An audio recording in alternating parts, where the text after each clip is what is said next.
About the fee increase of Alliance, where it was indicated that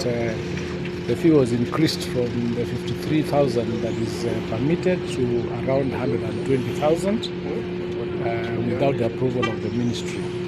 And that is why we've requested TSC to look into the matter and probably undertake administrative disciplinary proceedings against the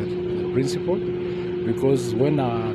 officers went into the school, they found those details and the increment and confirmed this increment was not sanctioned by the ministry as provided for in the Act. So the issue that is facing Alliance is also facing many other institutions, and the same processes will be undertaken against any and all principals who have raised school fees without sanction or without approval from the ministry, because this increases the burden to parents. They're also able to look at the budget that was approved by the BOM and found that some of the items that were passed are non-essential items that then leads to the increment in the fees and the burden to parents. So also the county education boards will be looking into the issue of dealing with those particular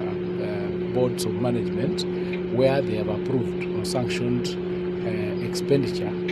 in the budget on non-essential issues that are not core to the business of the school. For example, various trips by teachers to various institutions, or costs that are actually unsupported. So this is really what we are trying to do, to just ensure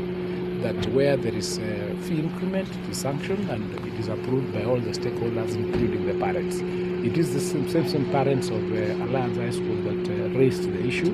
and therefore the ministry